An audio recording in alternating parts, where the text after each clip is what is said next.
ఇండియాలో హత్యలు రోజురోజుకి పెరిగిపోతున్నాయి. హత్యలు కూడా చాలా సింపుల్‌గా జరిగిపోతున్నాయి. ఈ మధ్య ఎక్కువ మర్డర్‌లు భార్యలే చేస్తున్నారు. ప్రియుడి మోజులో పడి కుటుంబాన్ని నాశనం చేస్తున్నారు. యూపీలో మొదలైన ఈ ట్రెండ్ హర్యానాకు కూడా పాకింది. హిసార్ జిల్లా ప్రేమ్‌నగర్‌లో ఉంటున్నారు ప్రవీణ్, అతని భార్య రవీణ. ప్రవీణ్ వయసు 35 ఏళ్లు, రవీణ ఏజ్ 32 ఏళ్లు. అయితే ఈ రవీణకు రీల్స్ పిచ్చి. ఆమె అందం కూడా అలా ఉంటుందని ఆమె భావన. అయితే భర్త సంపాదన బాగానే ఉన్నా కూడా అతనికి మద్యం అలవాటుంది. మరోవైపు తాను హీరోయిన్లా ఉంటాననేది ఆమె ఫీలింగ్. తన స్నేహితులు బంధువుల్లో కొంతమంది రీల్స్ చేస్తుంటే ఇన్స్పైర్ అయిపోయింది. ఆ తర్వాత అంతే సంగతులు. డాన్స్లు వేస్తూ ఎరగదీసేసింది. మేకప్ వేస్తూ హంగామా చేసింది. ఇన్స్టాలో వయ్యారాలు ఒలకబోసింది. ఆ తర్వాత యూట్యూబ్లో కూడా షార్ట్ ఫిల్మ్స్లో నటించింది. మొదట సంసారపక్షమైన షార్ట్ ఫిల్మ్స్లోనే నటించింది. అయితే ఇన్స్టాలో ఆమె పాపులారిటీ రోజు రోజుకి పెరిగిపోతుంది.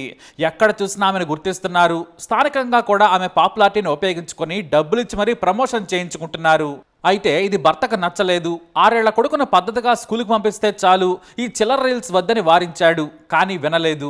చివరికి ఆమె తండ్రి సహా బంధువులంతా వద్దని చెప్పారు. కానీ భర్త మద్యం వీక్నెస్ ఆమెను మరింత రెచ్చగొట్టింది. నువ్వు పూర్తిగా మద్యం మానేస్తే నేను రీల్స్ చేయనని చెప్పింది. కానీ అతను మద్యం మానలేదు. ఇటు రవీణ రీల్స్ కూడా ఆపలేదు. దాదాపుగా 3 ఏళ్ల నుంచి ఇంట్లో గొడవలు జరుగుతూనే ఉన్నాయి. అయితే ఏడాదిన్నర క్రితం యూట్యూబర్ సురేష్ ఆమెకు ఇన్స్టాలో పరిచయం అయ్యాడు. ఇతని వయసు 25 ఏళ్ళు, అంటే దాదాపుగా రవీణ కంటే 10 ఏళ్ళు వయసులో చిన్నవాడు. మీ ఇన్స్టా రీల్స్ చాలా బాగుంటాయి, మీరు చాలా అందంగా ఉంటారంటూ రవీణను పడేశాడు. అతను కూడా యూట్యూబర్ కావడంతో ఆమె కూడా కనెక్ట్ అయిపోయింది. రీల్స్ ఇంకా క్వాలిటీగా చేసేందుకు సహకరిస్తానని చెప్పాడు. దీంతో ఈసారి నుంచి వాళ్ళిద్దరూ అవుట్డోర్ షూటింగ్ మొదలు పెట్టారు. ఎందుకంటే వాళ్ళు అనుకున్నది అక్కడ బాగా చేయొచ్చని. వారంలో 3-4 రోజులు బయటకు వెళ్లేది. ప్రియుడు సురేష్తో కలిసి రీల్స్ చేసేది. యూట్యూబ్ షార్ట్ ఫిల్మ్స్లో రీల్స్లో అతనితో కలిసి యాక్ట్ చేస్తూ ఉండేది. రోజు రోజుకి వారి మధ్య చనువు యూట్యూబ్ తెరపై ఎక్కువైనట్లు భర్త ప్రవీణ్ గుర్తించి వారించాడు. బంధువులు కూడా వద్దని చెప్పారు. కానీ ఆమె అస్సలు వినలేదు. నిజమే, మరి భర్తకేం తెలుసు? ఆడవాళ్లు రీల్స్కి అలవాటు పడితే ఫ్యాన్స్ అవి బాగున్నాయని, మీరు ఇంకా బాగున్నారని బజార్లో గుర్తుపెట్టి చెబితే ఇక దేన్ని లెక్క చేయరు. ఇక్కడ కూడా అదే జరిగింది. భర్తకు ఎదురు తిరగడం మొదలుపెట్టింది. ఏడాదిన్నరగా వారి అక్రమందం సాగుతూనే ఉంది. కానీ భర్తతో విభేదాలు మాత్రం తారాస్థాయికి చేరాయి. కానీ రేనా మాత్రం లెక్క చేయలేదు. కొడుకుని ఇంటి దగ్గరే వదిలేసి ఫాస్ట్గా వెళ్ళిపోయేది. సాయంత్రానికి మెల్లిగా తిరిగి వచ్చేది. వెళ్ళినప్పుడు షూటింగ్లో, వచ్చే ముందు శృంగారంలో అలసిపోయి వచ్చేది. మొత్తానికి తనకంటే 10 ఏళ్లు చిన్నవాడైన సురేష్తో ఆమె మరోసారి డీప్గా ప్రేమలో పడిపోయింది. అతనికి శృంగార పాఠాలు నేర్పడం మొదలుపెట్టింది. జీవితాంతం మనం కలిసిందామని కోరింది. అతడు కూడా ఆంటీలే పాపం అనుకొని సరేనన్నాడు.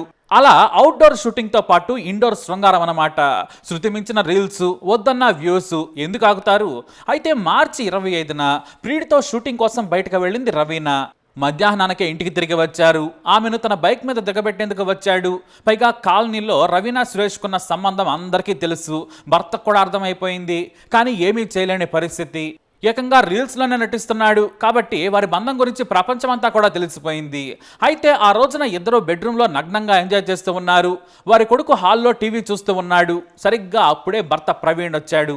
మంచి రసపట్లో ఉన్న రవీణ సురేష్లు ప్రవీణ్ వచ్చిన విషయం గమనించలేదు.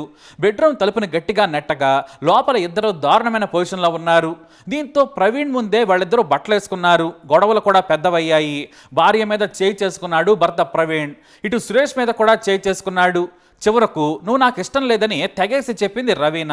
నాకు విడాకులు కావాలి, నేను సురేష్తో కలిసి ఉంటానని చెప్పేసింది. ఇటు సురేష్ కూడా నీ కొడుకును నువ్వే ఉంచుకో, కానీ నీ భార్యనివ్వమన్నాడు. దీంతో భార్యను మళ్లీ కొట్టేందుకు ప్రయత్నించగా ఈసారి సురేష్ వీరుల్లా అడ్డుకున్నాడు. అప్పుడే ప్రవీణ్ తిరగబడి సురేష్ మీద దాడి చేస్తుంటే వెనుక నుంచి భర్త మెడకు చున్నీ చుట్టేసింది రవీణ. అంతే, విడదీసేందుకు ప్రయత్నించాడు. ఈలోపు సురేష్ మరోవైపు అందుకొని రవీణ సురేష్లు చెరోవైపు చున్నీని బలంగా లాగారు. చనిపోయే వరకు చున్నీని మెడకు బిగించి దారుణంగా హత్య చేశారు. ఆ తర్వాత మృతదేహాన్ని బెడ్పై పడుకోబెట్టి దుప్పటి కప్పేశారు. బయట టీవీ చూస్తున్న కొడుకుకు నాన్న పడుకున్నాడని చెప్పింది రవీణ. ఇక చీకటి పడే వరకు వెయిట్ చేశారు. ఈలోపు వంట చేసుకుని ఇద్దరు తిన్నారు. రాత్రి వరకు మళ్ళీ మరో గదిలో ఎంజాయ్ చేశారు. సరిగ్గా రాత్రి 1 గంట దాటిన తర్వాత మృతదేహాన్ని బైక్ మీద పెట్టుకుని 6 కిలోమీటర్ల దూరంలోని ఓ డ్రైనేజ్లో పడేసొచ్చారు. అయితే ఆ డ్రైనేజ్లో నీళ్లు ఉండడంతో మృతదేహం మునిగిపోయింది. ఇక మరునాడు ఉదయమే సురేష్ వెళ్ళిపోయాడు. యథావిధిగా తన రీల్స్ చేసుకుంటూ ఎంజాయ్ చేస్తోంది రవీణ. అయితే ప్రవీణ్ తండ్రి ప్రవీణ్ ఫోన్ ఎందుకు లిఫ్ట్ చేయడం లేదని రవీనాకు కాల్ చేసి అడిగాడు. నాకు తెలియదని నిర్లక్ష్యంగా సమాధానం ఇచ్చింది. నేను షూటింగ్లో బిజీగా ఉన్నాను, ఆయన ఎప్పుడు వస్తున్నాడో ఎప్పుడు వెళుతున్నాడో తెలియదని చెప్పింది. దీంతో 2 రోజులు వెయిట్ చేశారు ప్రవీణ్ తల్లిదండ్రులు. ఈలోపు రవీనా ప్రవర్తన అనుమానంగా కనిపించింది. భర్త రాకపోయినా ప్రియుడితో బైక్ మీద వెళ్లి రీల్స్ చేసి వస్తూ ఉండడంతో వెంటనే పోలీసులకు ఫిర్యాదు చేశారు. పోలీసులు భార్యను ప్రశ్నించినా నాకేమీ తెలియదని చెప్పింది. ఆమె ప్రియుడిని కూడా పోలీసులు ప్రశ్నించారు. నాకు కూడా ఏమీ తెలియదని చెప్పాడు. ఆమె కుటుంబం గురించి నాకు తెలియదు, ఇద్దరం కలిసి షూటింగ్ చేస్తుంటాం, అంతకు మించి నాకు తెలియదన్నాడు. కానీ అక్రమంగా ఉందని మాత్రం ఇద్దరు ఒప్పుకున్నారు. నా భర్త తాగుబోతు, నన్ను పట్టించుకోడు, నా కోరికలను చంపుకుంటున్నాను, నా రీల్స్ కూడా సహకరించడని పోలీసులకు చెప్పింది. దీంతో పోలీసులు మిస్సింగ్ కేసు నమోదు చేసి విచారణ చేయటం మొదలుపెట్టారు. అయితే 3 రోజుల తర్వాత కుళ్ళిన స్థితిలో ఉన్న మృతదేహం ఉన్నట్లు సమాచారం అందింది. పోలీసులు మృతదేహాన్ని గుర్తించి రవీనాను పిలిచి అడిగారు. ఆ బాడీ తన భర్తదేనని చెప్పింది. దీంతో పోలీసులు విచారణ ముమ్మరం చేశారు. రవీనా ఉంటున్న ఇంటి పరిసరాల్లో ఉన్న సీసీటీవీ కెమెరాలను పరిశీలించారు. సరిగ్గా మధ్యాహ్న సమయంలో ప్రవీణ్ ఇంటికి వెళ్ళాడు, కానీ బయటకు తిరిగి రాలేదు. అంతకంటే ముందు బైక్ మీద వెళ్ళిన సురేష్, రవీనాలు కూడా ఆ ఇంట్లోనే ఉన్నారు. కానీ రాత్రి 1 గంట తర్వాత మృతదేహాన్ని మధ్యలో కూర్చోబెట్టుకుని సురేష్, రవీనాలు తీసుకెళ్తున్న సీసీటీవీ ఫుటేజ్ పోలీసులకు దొరికింది. సరిగ్గా 2 గంటల తర్వాత మళ్ళీ ఇద్దరు మాత్రమే తిరిగి వచ్చారు. దీంతో రవీనా, సురేష్లను తమదైన శైలిలో విచారణ చేయడంతో నిజం ఒప్పుకున్నారు. గొడవలో తామే కోపంతో చంపేశామని ఒప్పేసుకున్నారు. అంతే, 35,000 మంది ఇన్స్టాలో ఫాలోవర్స్ ఉన్న రవీనా తన భర్తను చంపిందన్న వార్త వైరల్గా మారింది. ఆమెకు యూట్యూబ్లో 5,000 మందికి పైగా సబ్స్క్రైబర్స్ ఉన్నారు. ఇంకేముంది, ఇన్స్టా అంతగా పెద్ద హంతకరాలని నెటిజన్లు దుమ్మెత్తిపోయటం మొదలుపెట్టారు. నిజంగా ప్రియుడితో ఎంజాయ్ చేయాలని ఉంటే అతనింటికై పోతే సరిపోయేది, లేచిపోయి బ్రతకొచ్చు. కానీ మొగుళ్ళను చంపడం ఎందుకంటూ నెటిజన్లు ప్రశ్నిస్తున్నారు.